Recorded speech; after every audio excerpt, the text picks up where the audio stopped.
Things continue to be difficult for the replaced Mets. Thanks to a slew of injuries this year, they have played 41 players through their 41 games this season, the latest of those games being a 3-2 loss tonight to the Colorado Rockies in the first of a 7-game homestand for the week. For the Rockies, the big story on the night was their starter, Austin Gomber, threw 8+ innings tonight, struck out 8 Mets while only allowing 2 earned runs on 3 hits. An awesome start for him.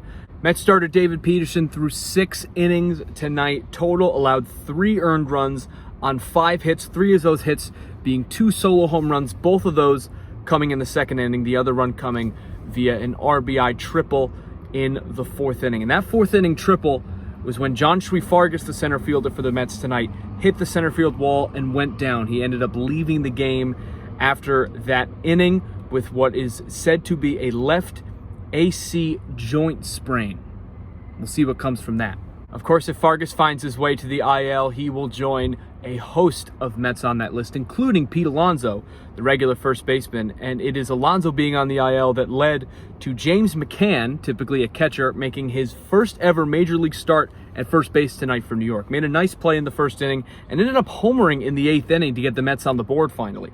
The Mets ended up getting 1 more run in the game in the bottom of the 9th. Pinch hitter Brendan Drury hit a home run, the Mets' first pinch hit home run of this season. Patrick Mazeika ended up on second base to end the game, but the Mets could not bring him home, and that brought it to a 3-2 final. Now, while Peterson might have gotten the loss tonight for the Mets on the mound, he did have a quality start.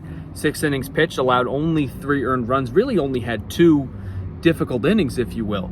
But as he noted in the postgame press conference, anytime you lose a game, it doesn't matter what kind of stuff you have on the mound, it's a disappointment.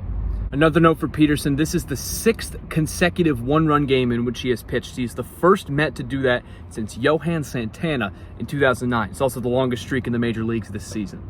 But for the Mets, the story of the season right now continues to be injuries. It's something manager Luis Rojas summed up, quite frankly, in the postgame press conference as, quote, frustrating. That was the word of the night for him. But a bright spot for the Mets tomorrow is Jacob deGrom will return from the IL and make the start for them.